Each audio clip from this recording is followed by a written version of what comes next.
colonialism and countryside. This is now about the fifth report. East India company ने regularly Bharat में इस प्रकार से अपना शासन चलाया है. इसकी जो रिपोर्ट है ब्रिटिश पार्लियामेंट में डिस्कस होती थी.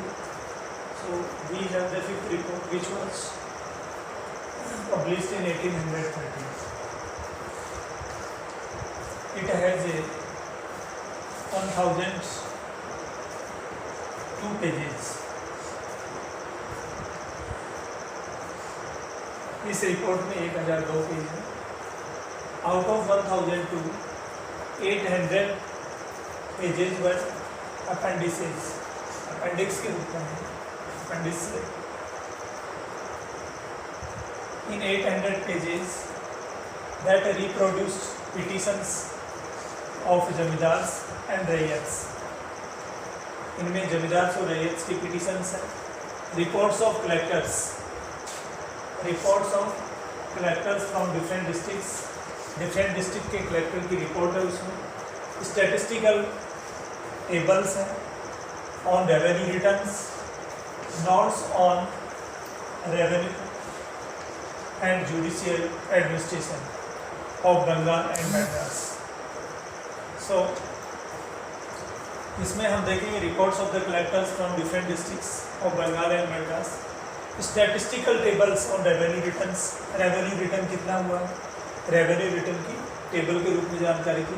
कलेक्टर्स की रिपोर्ट थी और रेवेन्यू और जुडिशियल एडमिनिस्ट्रेशन की रिपोर्ट थी. उसमें रेवेन्यू और जुडिशियल एडमिनिस्ट्रेशन की बंगाल और मद्रास की रिपोर्ट थी. So this report was presented in British Parliament and it became the debate in Parliament when all issues of East India Company rule in Bengal and Madras all over India, which was under the control of British East India Company. Administration, revenue system, judicial system was properly debated and discussed in British Parliament. So now exerted the collapse of the traditional zamindari power. Exerted the collapse of the traditional zamindari power. इस report में ये बताया गया कि जमींदारी power बिल्कुल collapse हो गई. This is the exerted report.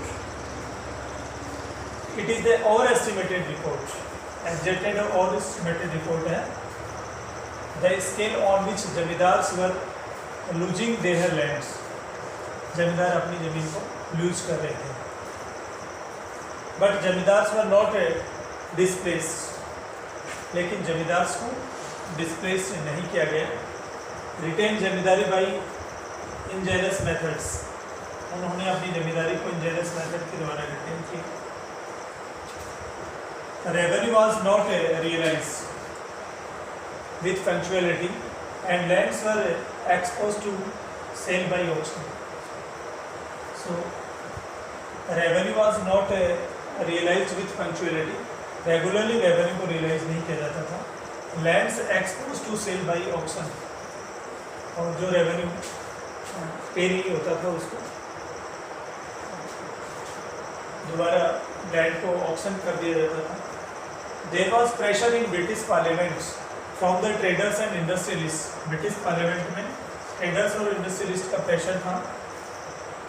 There was a report about the misrule and maladministration. British nation was not benefited by the rule of East India Company. By the rule of East India Company, only British East India Company and its officials were benefited. तो ये सब चीज़ें fifth report में British parliament में पेश हुई और इनको डिस्कस किया गया. So this report tells us about how British East India Company was ruling in our country.